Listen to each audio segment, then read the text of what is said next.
Alright, everyone, time to take a look at the second episode of the day, which is The Amazing Truth.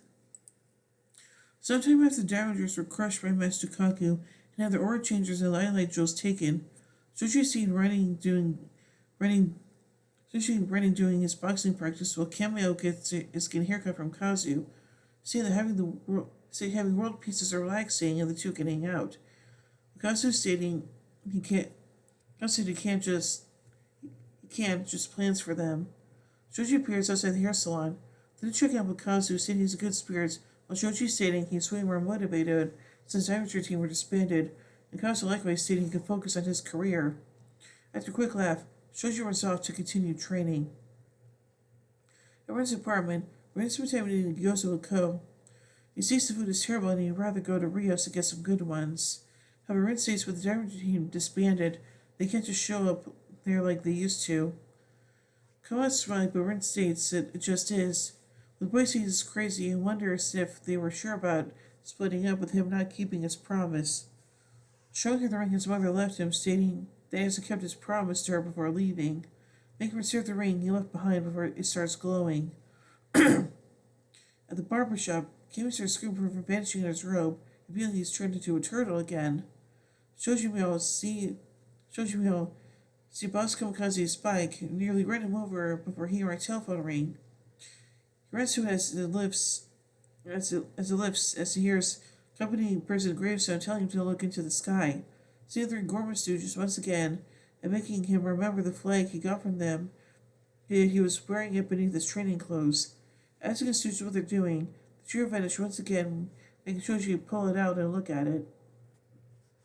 By a waterfall, Rio is training in his fighting technique, exhausts himself where he charges and yells about what Master Kaku had pulled, stating he trusted and followed him like a father and wonders what to do with what he's done. Out of nowhere, Jin's coin flips and flies into Rio's hand. He stares up and sees a vision of the Demon Fist Master, stating he's alive as he fights with Rio once again in the water.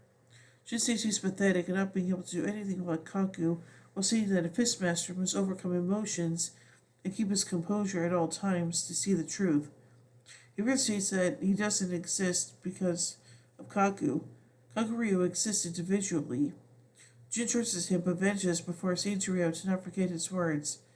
Making him understand that whether Kaku's there or not, what the Davengers have to do is one thing: defeat the Gorma.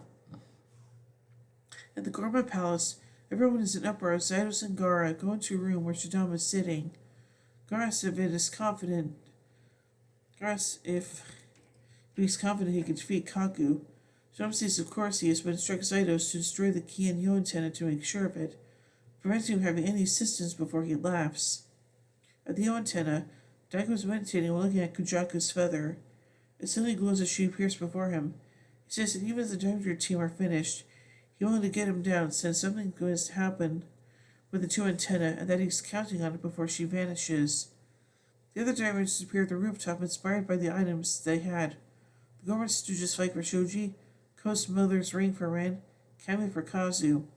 They see something's up and they have to come here as they're soon joined by Rio, who meets with them.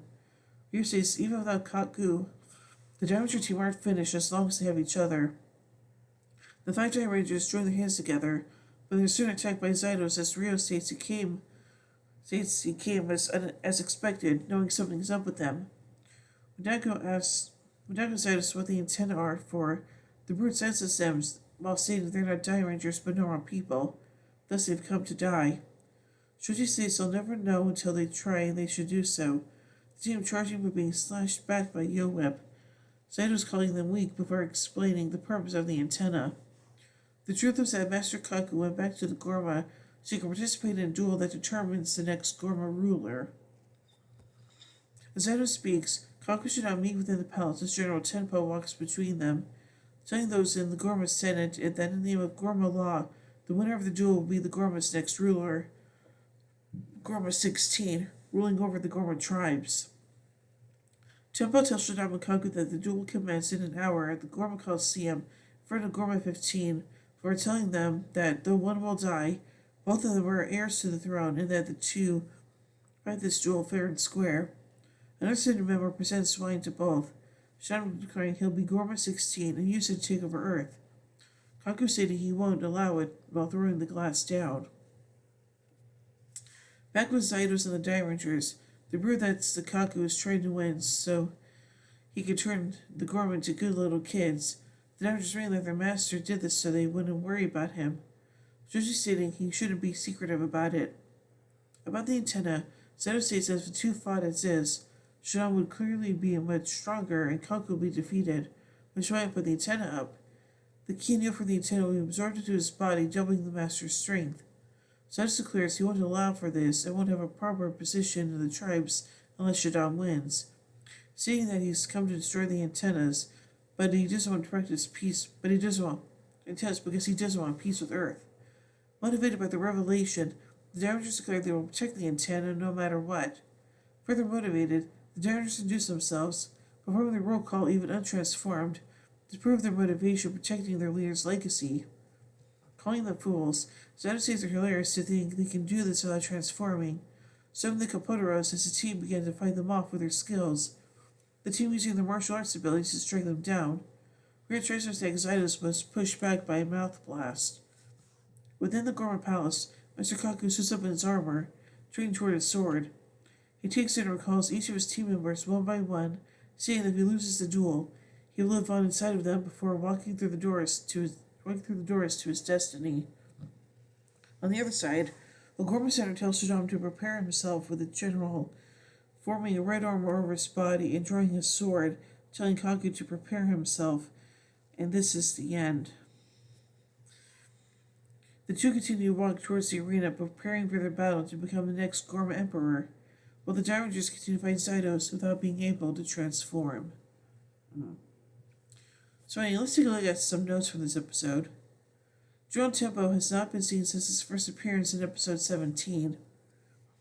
This episode featured cameos from the three Gorma Stooges, Cameo, Jin, and Kujaku.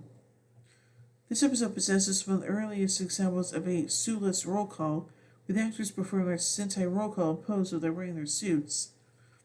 This would become a standard practice for the end of a Sentai series starting in the early 2000s. This is the only episode where none of the Die Rangers transform.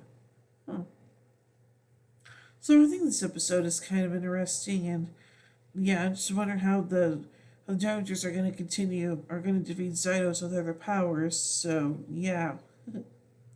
So overall I give The Amazing Truth 4 Megazords out of 5. Anyway, tune in as we check the final episode of the day, Death of the Heroic Master. So until then, in the words of Zordon, may the power protect you.